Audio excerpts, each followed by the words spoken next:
Hey everyone, big news. The Argentina Appeals Court has rejected the fraudulent Ecuadorian claim against Chevron, as you can see on the Business Wire here, and it will appear on Oakland News Now.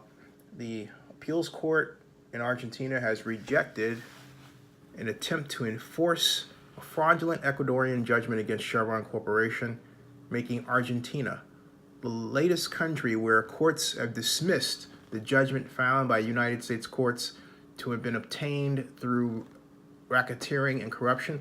The three-judge panel, it reads here, from the Chamber of Appeals in Buenos Aires unanimously dismissed the action against Chevron Corporation for a lack of jurisdiction. The Chamber of Appeals concluded that Chevron Corporation had no legal presence or assets in Argentina, and that the Ecuadorian judgment cannot be enforced against Chevron. Argentina, SRL, and other indirect local subsidiaries as well, because they are separate legal entities with no connection to the Ecuadorian case. In so ruling, the Chamber of Appeals agreed with the reasoning of the lower court judge's decision and the recommendation from the Argentinian prosecutor's office, Now, the quote here below reads as follows: the local courts lack international jurisdiction to hear the main claim because there is no reasonable point of connection between the case and the form.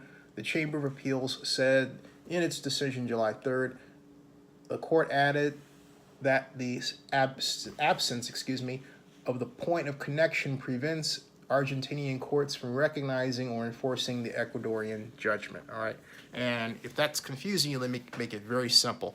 Ecuador was never in Chevron, therefore Ecuador cannot be sued. I have made that argument for years.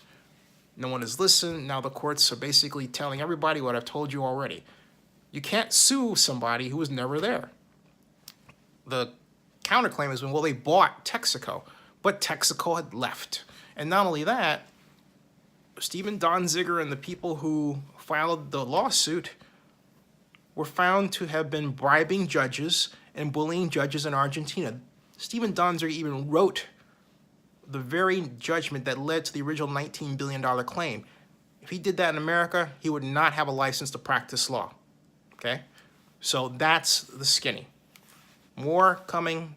Subscribe to Zenny62 on YouTube. Bookmark Zenny62.com and my newest blog, OaklandNewsNow.com. Follow me on Twitter at Zenny62.